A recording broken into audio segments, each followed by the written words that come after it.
నమస్కారం. మీ విజయ్ కుమార్ కంట. ఇప్పుడు మీతో ఒక విషయం ముచ్చటించాలనుకుంటున్నాను.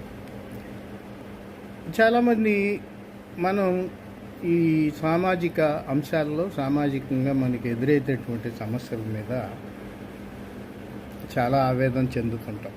ఒక్కొక్కసారి మన పరిస్థితి ఏంటి, మనం ఎంతవరకు వెళ్తున్నాం, మనం చేసినటువంటి కృషి జరగట్లేదు, అక్కడ న్యాయం జరిగింది, ఇక్కడ న్యాయం జరిగింది, వాడి లంచగొండు ఈడి లంచగొండు అని రకరకాలుగా మాట్లాడతాం. అన్నిటికైనా ముఖ్యమైనటువంటి విషయం ఊతిని అబద్ధం చెప్పేస్తాం. దీనికి నేను కూడా మినహాయింపు కాదు మిత్రులారు.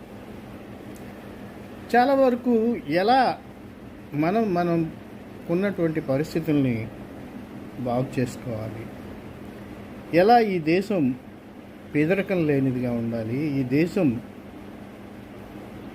సౌహార్ద పరిస్థితులను కలిగి ఉండాలి, ఈ దేశ సౌభాతృత్వం ఏ రకంగా నిలబడాలి అనే అంశం మీద అనేక రకాల ఆలోచనలు వస్తాయి.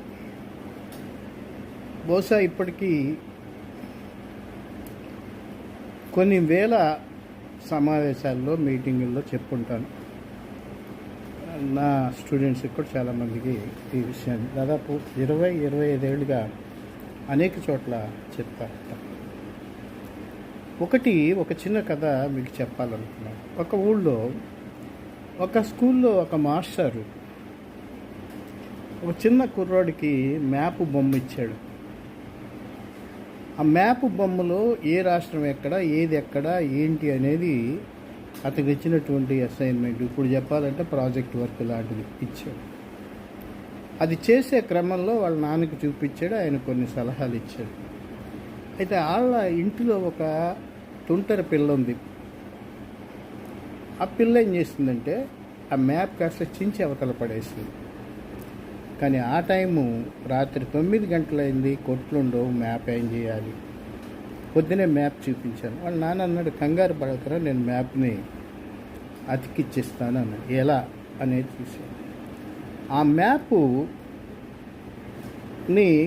కొడుకు చూపించినప్పుడు వెనక ఒక మనిషి బొమ్మ ఉండటం ఆయన గమనించాడు. అందువల్ల మనిషి పార్ట్లన్నీ అతికించుకుంటా వచ్చిన తర్వాత మనిషి బొమ్మ తయారైంది.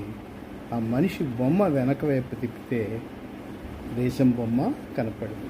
అంటే మనిషి బాగుపడితే దేశం బాగుపడుతుంది. మనం బాగుపడకుండా మన దేశం బాగుపడాలని ఎలా అనుకుంటాం? గుర్తుపెట్టుకోండి, మనిషి బాగుపడితేనే దేశం బాగుపడుతుంది. మీ విజయ్ కుమార్ ఘంటా.